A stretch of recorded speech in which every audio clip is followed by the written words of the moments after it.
welcome to another ASMR reading video. Today I will be reading We Have Always Lived in the Castle by Shirley Jackson. This is one of my favorite books. I first read it 2 years ago and I loved it. It is a gothic classic, I would say, modern classic, and it was the first time I read anything by Shirley Jackson, and I knew after reading this that I would have to read more of her works.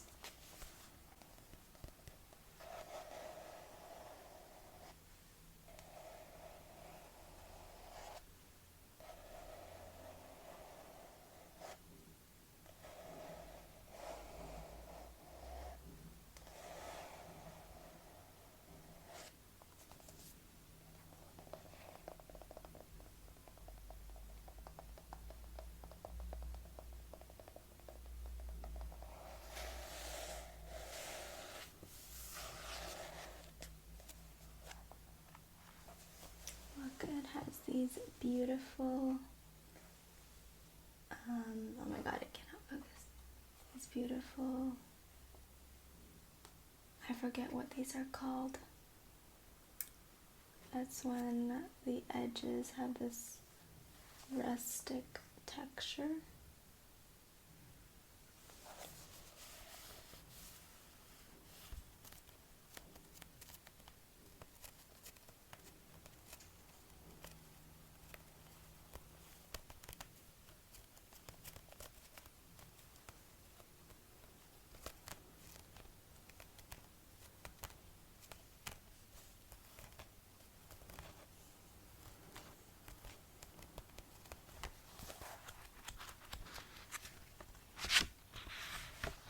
Okay,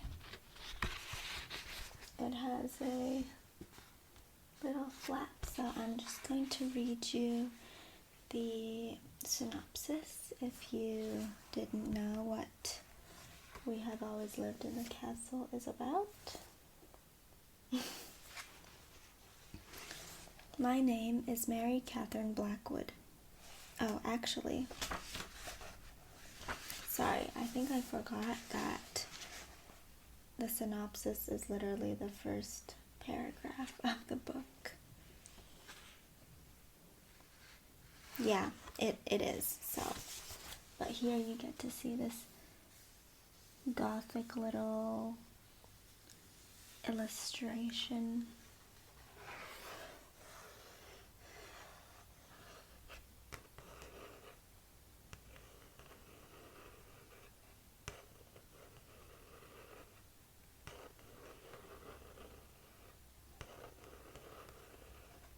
Okay. If you've never heard of We Have Always Lived in the Castle, you might have heard of The Haunting of Hill House, which is another novel by her, and it was actually made into a TV show, which I haven't watched yet because I haven't read The Haunting of Hill House yet, but I have it on my TBR this fall, and I'm actually planning on buying it for myself for my birthday, which is in 2 days, so I will be buying it today.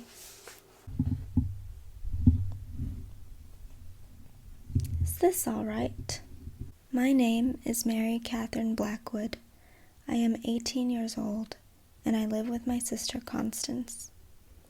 I have often thought that with any luck at all, I could have been born a werewolf, because the 2 middle fingers on both my hands are the same length, but I have had to be content with what I had. I dislike washing myself, and dogs, and noise.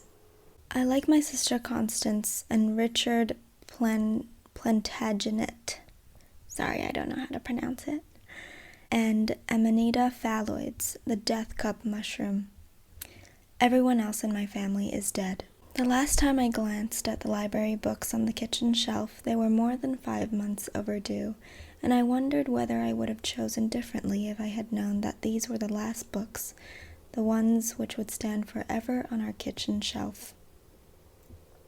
We rarely moved things. The Blackwoods were never much of a family for restlessness and stirring. We dealt with the small surface transient objects, the books and the flowers and the spoons, but underneath we had always a solid foundation of stable possessions. We always put things back where they belonged. We dusted and swept under tables and chairs and beds and pictures and rugs and lamps. But we left them where they were. The tortoiseshell toilet set on our mother's dressing table was never off place by so much as a fraction of an inch. Blackwoods had always lived in our house and kept things in order. As soon as a new Blackwood wife moved in, a place was found for her belongings, and so our house was built up with layers of Blackwood property weighting it and keeping it steady against the world. It was on a Friday in late April that I brought the library books into our house. Fridays and Tuesdays were terrible days, because I had to go into the village. Someone had to go to the library and the grocery. Constance never went past her own garden, and Uncle Julian could not. Therefore, it was not pride that took me into the village twice a week, or even stubbornness, but only the simple need for books and food. It may have been pride that brought me into Stella's for a cup of coffee before I started home. I told myself it was pride and would not avoid going into Stella's no matter how much I wanted to be at home. But I knew, too, that Stella would see me pass if I did not go in, and perhaps think I was afraid, and that thought I could not endure. "Good morning, Mary Catherine," Stella always said, reaching over to wipe the counter with a damp rag. "How are you today?" "Very well, thank you." "And Constance Blackwood, is she well?" "Very well, thank you." "And how is he?" "As well as can be expected. Black coffee, please." If anyone else came in and sat down at the counter, I would leave my coffee without seeming hurried, and leave, nodding goodbye to Stella. "Keep well," she always said automatically as I went out. I chose the library books with care. There were books in our house, of course. Our father's study had books covering 2 walls, but I liked fairy tales and books of history, and Constance liked books about food. Although Uncle Julian never took up a book, he liked to see Constance reading in the evenings while he worked on his papers, and sometimes he turned his head to look at her and nod. "What are you reading, my dear? A pretty sight, a lady with a book." "I'm reading something called The Art of Cooking, Uncle Julian." "Admirable." We never sat quietly for long, of course, with Uncle Julian in the room, but I do recall that Constance and I have ever opened the library books which are still on our kitchen shelf. It was a fine April morning when I came out of the library. The sun was shining, and the false, glorious promises of spring were everywhere, showing oddly through the village grime. I remember that I stood on the library steps, holding my books and looking for a minute at the soft, hinted green in the branches against the sky, and wishing, as I always did, that I could walk home across the sky instead of through the village. From the library steps I could cross the street directly and walk on the other side along to the grocery. But that meant I must pass the general store and the men sitting in front. In this village, the men stayed young and did the gossiping, and the women aged with grey, evil weariness, and stood silently waiting for the men to get up and come home. I could leave the library and walk up the street on this side until I was opposite the grocery, and then cross. That was preferable, although it took me past the post office and the Rochester house with the piles of rusted tin and the broken automobiles and the empty gas tins and the old mattresses and plumbing fixtures and wash tubs that the Harler family brought home and, I genuinely believe, loved. The Rochester house was the loveliest in town and had once had a walnut-paneled library and a second-floor ballroom and a profusion of roses along the veranda. Our mother had been born there, and by rights it should have belonged to Constance. I decided, as I always did, that it would be safer to go past the post office and the Rochester house, although I disliked seeing the house where our mother was born. This side of the street was generally deserted in the morning, since it was shady, and after I went into the grocery, I would in any case have to pass the general store to get home, and passing it, going and coming, was more than I could bear. Outside the village, on Hill Road and River Road and Old Mountain, people like Clarks and the Carringtons had built new lovely homes. They had to come through the village to get to Hill Road and River Road, because the main street of the village was also the main highway across the state. But the Clark children and the Carrington boys went to private schools, and the food in the Hill Road kitchens came from the towns and the city. Mail was taken from the village post office by car along the River Road and up to Old Mountain. But the mountain people mailed their letters in the towns, and the River Road people had their hair cut in the city. I was always puzzled that the people of the village, living in their dirty little houses on the main highway or out on Creek Road, smiled and nodded and waved when the Clarks and the Carringtons drove by. If Helen Clark came into Albert's grocery to pick up a can of tomato sauce or a pound of coffee her cook had forgotten, everyone told her good morning and said the weather was better today. The Clark's house is newer, but no finer than the Blackwood house. Our father brought home the first piano ever seen in the village. The Carringtons own the paper mill, but the Blackwoods own all the land between the highway and the river.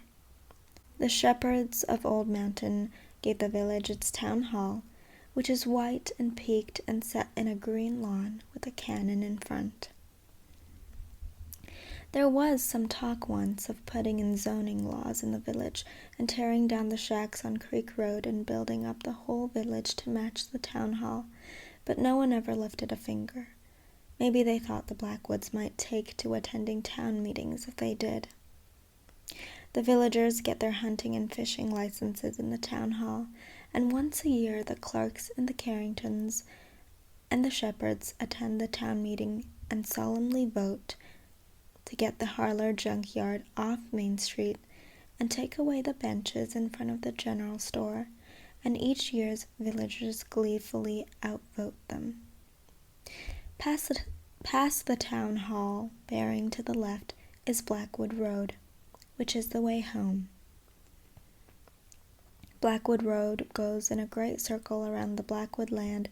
Along every inch of Blackwood Road is a wire fence built by our father. Not far past the town hall is the big black rock which marks the entrance to the path where I unlock the gate and lock it behind me and go through the woods and am home. The people of the village have always hated us. I played a game when I did the shopping. I thought about the children's games where the board is marked into little spaces and each player moves according to a throw of the dice. There were always dangers, like lose one turn and go back 4 spaces and return to start, and little helps, like advance 3 spaces and take an extra turn. The library was my start, and the Black Rock was my goal. I had to move down one side of Main Street, cross, and then move up the other side until I reached the Black Rock, when I would win. I began well, with a good safe turn along the empty side of the main street, and perhaps this would turn out to be one of the very good days. It was like that sometimes, but not often on spring mornings. If it was a very good day, I would later make an offering of jewelry out of gratitude. I walked quickly when I started, taking a deep breath to go on with, and not looking around. I had the library books and my shopping bag to carry, and I watched my feet moving one after the other, 2 feet in our mother's old brown shoes. I felt someone watching me from inside the post office. We did not accept mail, and we did not have a telephone. Both had become unbearable 6 years before, but I could bear a quick stare from the office.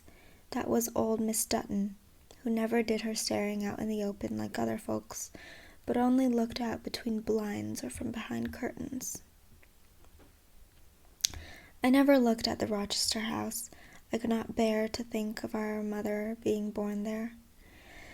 I wondered sometimes if Harlow people knew that they lived in a house which should have belonged to Constance. There was always so much noise of crashing tinware in their yard that they could not hear me walking. Perhaps the Harlows thought that the unending noise drove away demons, or perhaps they were musical and found it agreeable.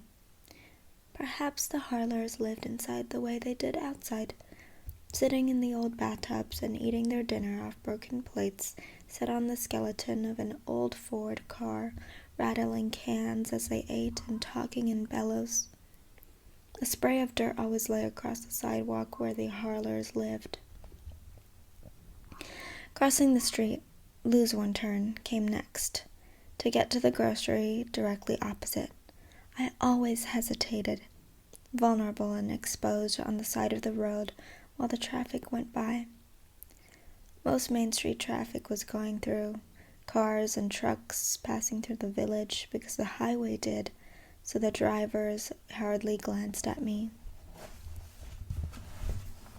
I could tell a local car by the quick, ugly glance from the driver, and I wondered, always, what would happen if I stepped down from the curb onto the road?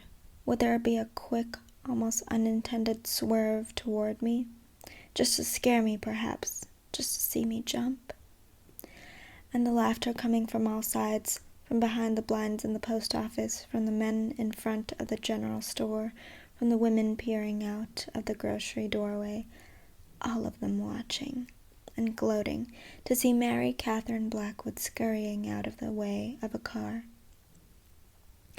I sometimes lose 2 or even 3 turns because I waited so carefully for the road to clear in both directions before I crossed. In the middle of the street, I came out of the shade and into the bright, misleading sunshine of April. By July, the surface of the road would be soft in the heat, and my feet would stick, making the crossing more perilous.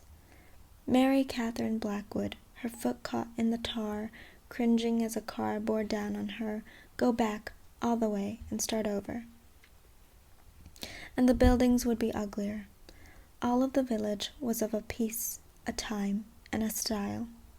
It was as though the people needed the ugliness of the village and fed on it. The houses and the stores seemed to have been set up in contemptuous haste to provide shelter for the drab and the unpleasant, and the Rochester house and the Blackwood house and even the town hall had been brought here perhaps accidentally, from some far lovely country where people lived with grace. Perhaps the fine houses had been captured, perhaps as punishment for the Rochesters and the Blackwoods and their secret bad hearts, and were held prisoner in the village. Perhaps their slow rot was a sign of the ugliness of the villagers. The row of stores along Main Street was unchangingly gray. The people who owned the stores lived above them, in a row of second-story apartments, and the curtains in the regular line of second-story windows were pale and without life. Whatever planned to be colorful lost its heart quickly in the village. The blight on the village never came from the Blackwoods. The villagers belonged here, and the village was the only proper place for them. I always thought about rot when I came toward the row of stores. I thought about burning black, painful rot that ate away from the inside, hurting dreadfully. I wished it on that village. I had a shopping list for the grocery. Constance made it out for me every Tuesday and Friday before I left home.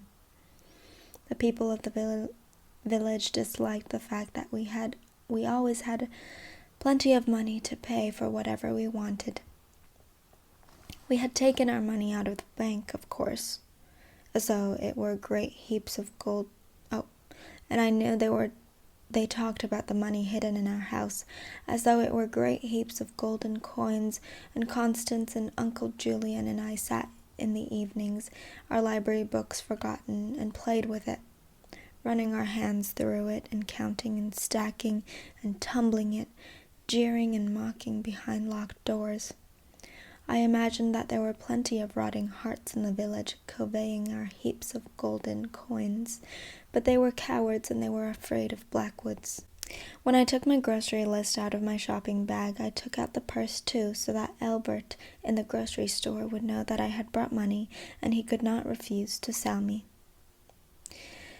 It never mattered who was in the grocery. I was always served at once. Mr. Albert or his pale, greedy wife always came right away from wherever they were in the store to get me what I wanted. Sometimes, if their older boy was helping out in school vacation, they hurried to make sure that he was not the one who waited on me. And once, when a little girl, a strange child to the village of course, came close to me in the grocery, Mrs. Albert pulled her back so roughly that she screamed. And then there was a long minute while everyone waited before Mrs. Albert took a breath and said, "Anything else?" I always stood perfectly straight and stiff when the children came close, because I was afraid of them. I was afraid that they might touch me and the mothers would come at me like a flock of taloned hawks. That was always the picture I had in my mind. Birds descending, striking, gashing with razor claws. Today I had a great many things to buy for Constance, and it was a relief to see that there were no children in the store and not many women. Take an extra turn, I thought, and said to Mr. Albert, "Good morning." He nodded to me. He could not go entirely without greeting me, and yet the women in the store were watching. I turned my back to them, but I could feel them standing behind me, holding a can or a half-filled bag of cookies or a head of lettuce, not willing to move until I had gone out through the door again, and the wave of talk began, and they were swept back into their own lives. Mrs. Donnell was back there somewhere. I had seen her as I came in, and I wondered as I had before if she came on purpose when she knew I was coming, because she always tried to say something. She was one of the few who spoke. "A roasting chicken," I said to Mr. Albert, and across the store his greedy wife opened the refrigerated case and took out a chicken and began to wrap it. "A small leg of lamb," I said.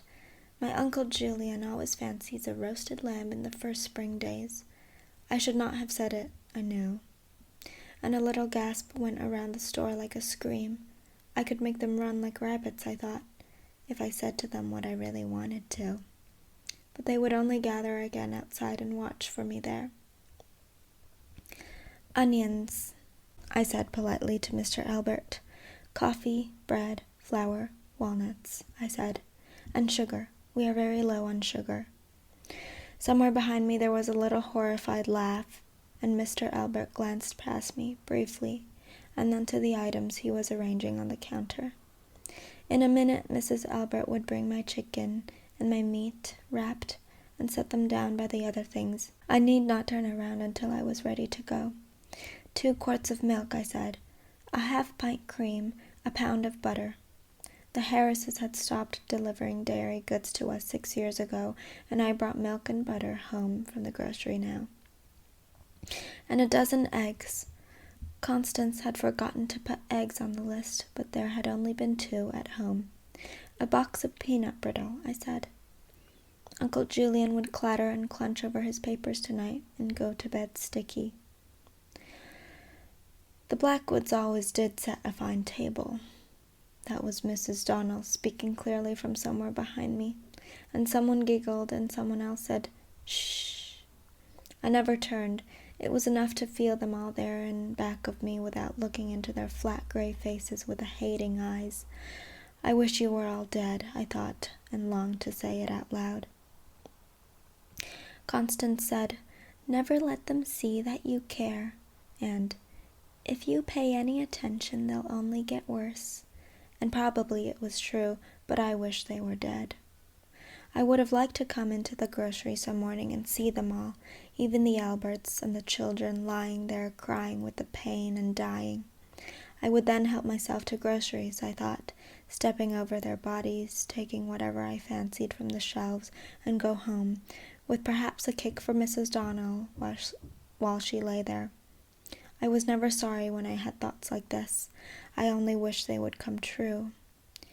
"It's wrong to hate them," Constance said. "It only weakens you." But I hated them anyway, and wondered why it had been worthwhile creating them in the first place. Mr. Albert put all my groceries together on the counter and waited, looking past me into the distance. "That's all I want today," I told him, and without looking at me, he wrote the prices on a slip and added, then passed the slip to me so I could make sure he had not cheated me. I always made a point of checking his figures carefully, although he never made a mistake. There were not many things I could do to get back at them, but I did what I could. The groceries filled my shopping bag and another bag besides, but there was no way of getting them home except by carrying them. No one would ever offer to help me, of course, even if I would let them.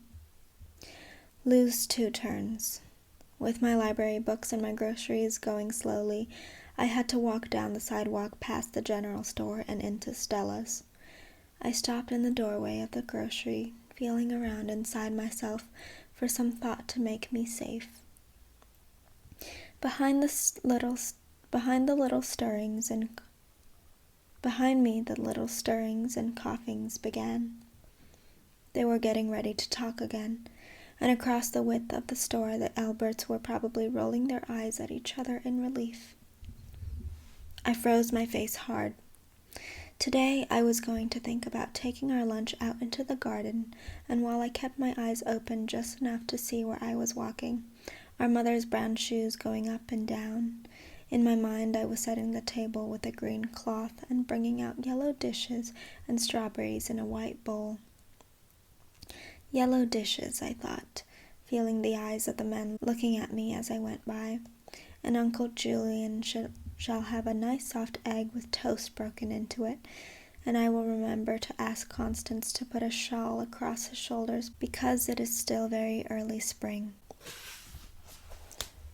Without looking, I could see the grinning and the gesturing. I wished they were all dead, and I was walking on their bodies.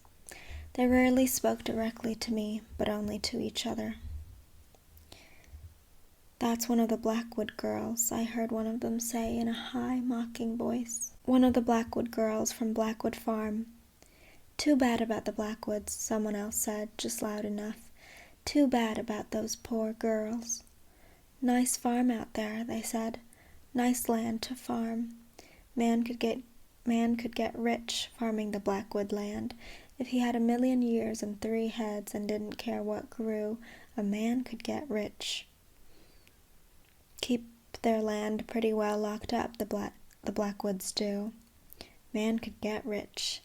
Too bad about the Blackwood girls.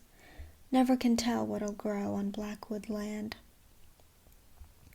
I am walking on their bodies, I thought. We are having lunch in the garden and Uncle Julian is wearing his shawl.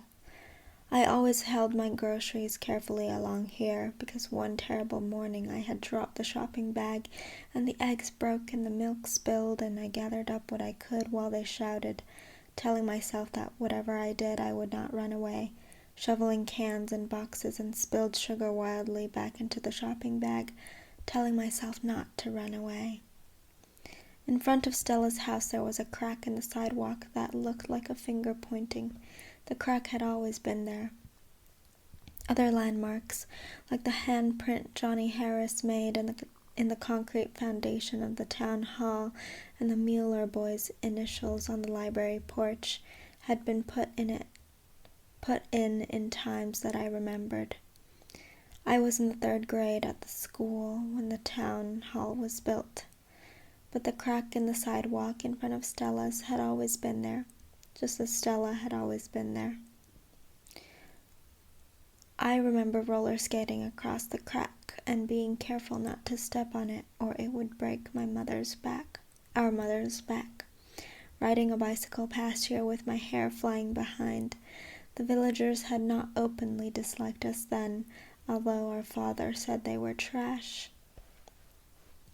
Our mother told me once that the crack was here when she was a girl in the Rochester house, so it must have been here when she married our father and went to live on Blackwood Farm, and I suppose the crack was there like a finger pointing from the time when the village was first put together out of old grey wood, and the ugly people with their evil faces were brought from some impossible place and set down in the houses to live.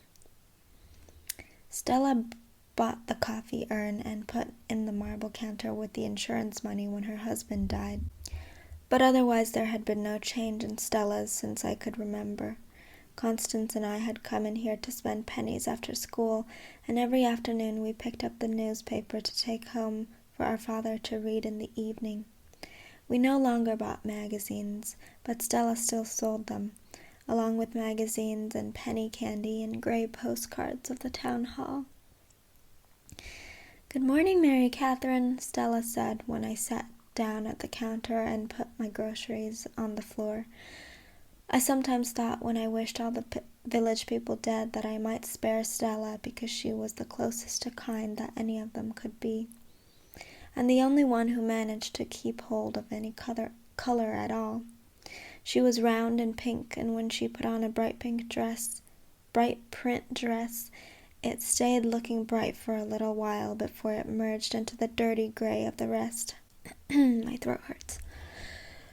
"How are you today?" she asked. "Very well, thank you." "And Constance Blackwood, is she well?" "Very well, thank you." "And how is he?" "As well as can be expected. Black coffee, please." I really preferred sugar and cream in my coffee because it is such bitter stuff, but since I only came here out of pride, I needed to accept only the barest minimum for token. If anyone came into Stella's while I was there, I got up and left quietly, but some days I had bad luck. This morning she had only set my coffee down on the counter when there was a shadow against the doorway, and Stella looked up and said, "Good morning, Jim." She went down to the other end of the counter and waited, expecting him to sit down there so I could leave without being noticed. But it was Jim Donnell, and I knew at once that today I had bad luck. Some of the people in the village had real faces that I knew and could hate individually. Jim Donnell and his wife were among these, because they were deliberate, and instead of just hating dully and from habit like the others, most people would have stayed down at the end of the counter where Stella waited, but Jim Donnell came right to the end where I was sitting and took the stool next to me, as close to me as he could come, because, I knew, he wanted this morning to be bad luck for me. "They tell me," he said, swinging to sit sideways on his stool and look at me directly. "They tell me you're moving away." I wish he would not sit so close to me. Stella came toward us on the inside of the counter, and I wish she would ask him to move so I could get up and leave without having to struggle around him. They tell me you're moving away," he said solemnly. "No," I said, because he was waiting. "Funny," he said, looking from me to Stella and then back. "I could have swore someone told me you'd be going soon." "No," I said. Coffee, Jim?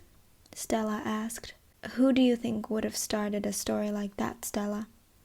Who do you think would want to tell me they're moving away when they're not doing any such thing? Stella shook her head at him, but she was trying not to smile. I saw that my hands were tearing at the paper napkin in my lap, ripping off a little corner, and I forced my hands to be still and made a rule for myself. Whenever I saw a tiny scrap of paper, I was to remember to be kinder to Uncle Julian. Can't ever tell how gossip gets around, Jim Donald said. Perhaps some day soon Jim Donald would die. Perhaps there was already a rot growing inside him that was going to kill him.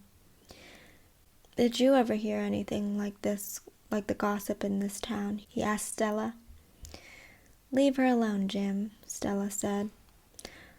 Uncle Julian was an old man, and he was dying regrettably, more surely than Jim Donald and Stella and anyone else.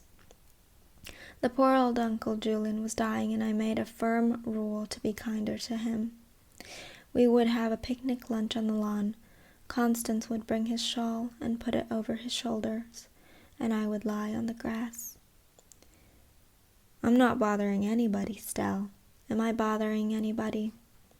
I'm just asking Miss Mary Catherine Blackwood here how it happens everyone in town is saying she and her big sister are going to be leaving us soon, moving away, going somewhere else to live.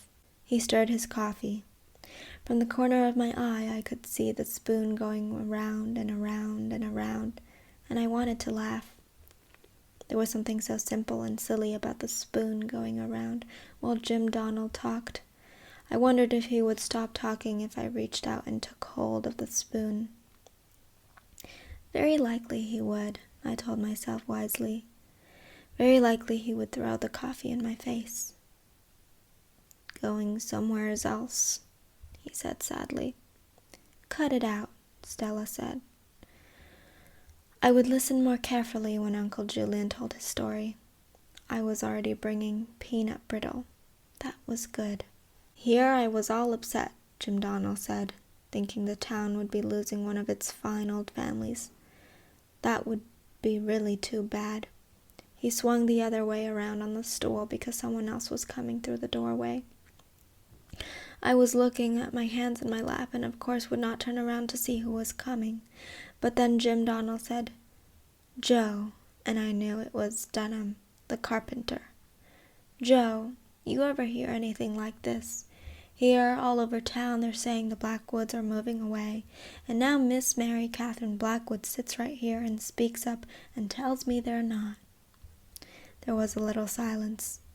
I knew that Dunham was scowling, looking at Jim Donald and at Stella and at me, thinking over what he had heard, sorting out the words and deciding what each one meant.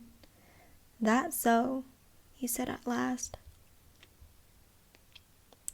Listen, you two. But Jim Donald went right on, talking with his back to me, and his legs stretched out so I could not get past him and outside.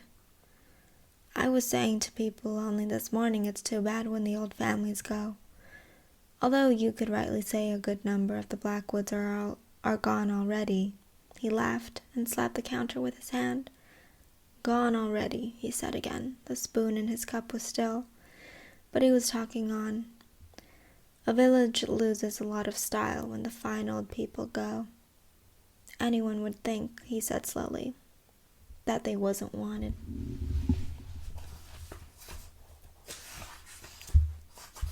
That's right, Dunham said, and he laughed. The way they live up in their fine old private estate, with their fences and their private path and their stylish way of living. He always went on until he was tired. When Jim Donald thought of something to say, he said it as often and in as many ways as possible. Perhaps because he had very few ideas and had to wring each one dry. Besides, each time he repeated himself, he thought it was funnier, and I knew he might go on like this until he was really sure that no one was listening anymore. And I made a rule for myself. Never think anything more than once, and I put my hands quietly in my lap. I am living on the moon, I told myself. I have a little house all by myself on the moon. Well, Jim Donnell said. He smiled, too. I can always tell people I used to know the Blackwoods. They never did anything to me that I can remember. Always perfectly polite to me. Not, he said, and laughed, that I ever got invited to take my dinner with them.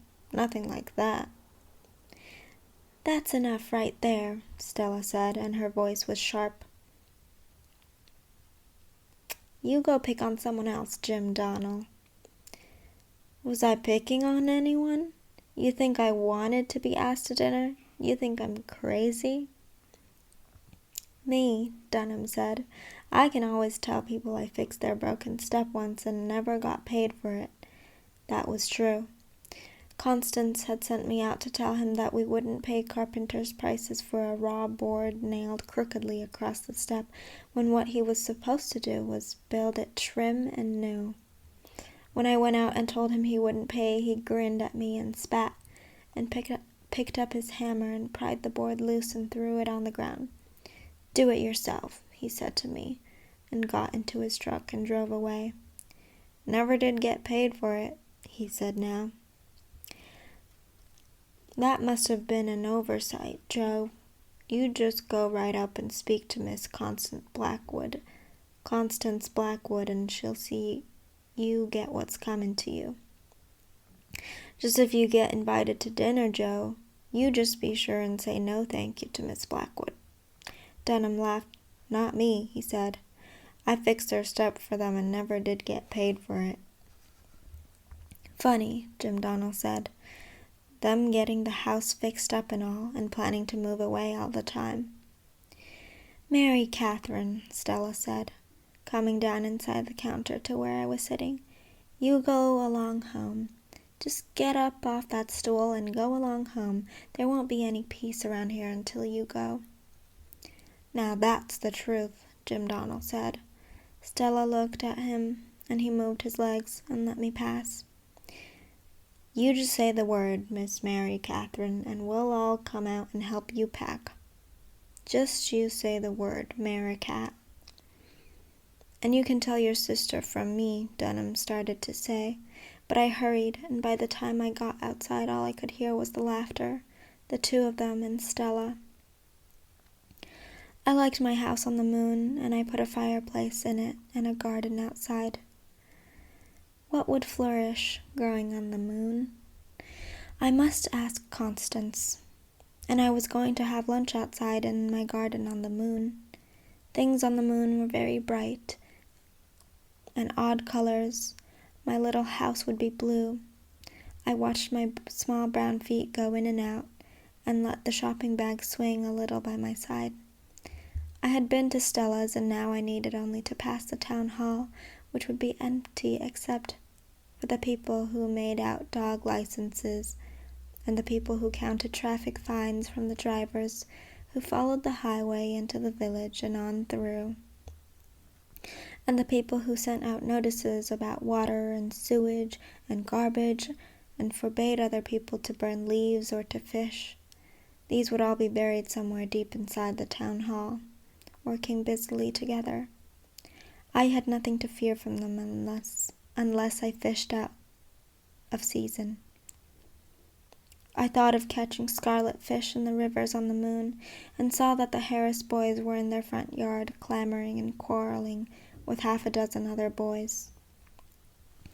I had not been able to see them until I came past the corner by the town hall, and I could still have turned my back and gone the other way, up the main highway to the creek, and then across the creek and home, along the other half of the path to our house, but it was late, and I had the groceries, and the creek was nasty to wade in our mother's brown shoes.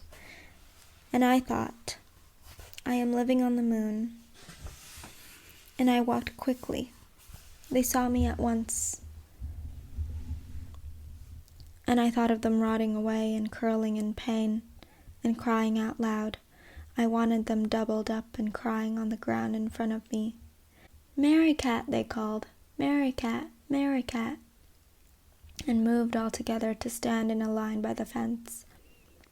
I wondered if their parents taught them, Jim Donnell and Dunham and Dirty Harris, leading regular drills of their children, teaching them with loving care, making sure they pitched their voices right.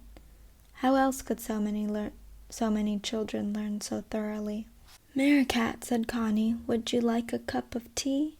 "Oh, no," said Merricat, "you'll poison me." "Merricat," said Connie, "would you like to go to sleep? Down in the boneyard 10 feet deep." I was pretending that I did not speak their language. On the moon, we spoke a soft liquid tongue and sang in the starlight, looking down on the dead, dried world. I was almost halfway past the fence. "Merricat, Merricat, where's old Connie? Home cooking dinner? Would you like a cup of tea?" It was strange to be inside myself, walking steadily and rigidly past the fence, putting my feet down strongly, but without haste that they might have noticed. To be inside and know that they were looking at me. I was hiding very far inside, but I could hear them and see them still from the corner of my eye. I wish they were all lying there dead on the ground. "Down in the boneyard 10 feet deep. Merricat." Once I was going past, the Harris boys' mother came out onto the porch, perhaps to see what they were all yelling so about. She stood there for a minute watching and listening, and I stopped and looked at her, looking into her flat, dull eyes, and knowing that I must not speak to her, and knowing I would. "Can't you make them stop?" I asked her that day, wondering if there was anything in this woman I could speak to, if she had ever run joyfully over glass, or had watched flowers, or known delight, or love. "Can't you make them stop?" "Kids," she said, not changing her voice, or her look, or her air of dull enjoyment. "Don't call the lady names." "Yes, Ma," one of the boys said soberly. "Don't go near no fence. Don't call no lady names." And I walked on, while they shrieked and shouted, and the woman stood on the porch and laughed. "Merricat," said Connie, "would you like a cup of tea?" "Oh, no," said Merricat, "you'll poison me." Their tongues will burn, I thought, as though they had eaten fire. Their throats will burn when the words come out, and in their bellies they will feel a torment hotter than 1,000 fires. "Goodbye, Merricat," they called as I went by the end of the fence. "Don't hurry back." "Goodbye, Merricat. Give our love to Connie." "Goodbye, Merricat." But I was at the Black Rock, and there was the gate to our path. And that is the end of Chapter 1. 17 pages read to you by yours truly. So yeah, that is all. Thank you so much for watching or listening to me read you the first chapter of We Have Always Lived in the Castle by Shirley Jackson. I don't know if I will continue on with this because I can't always film ASMR whenever I want, but if you enjoyed this, leave a like and a comment just to let me know. You can leave 3 black heart emojis or something to let me know. And I hope you have a great day or a good sleep, and I will see you in my next video. Bye!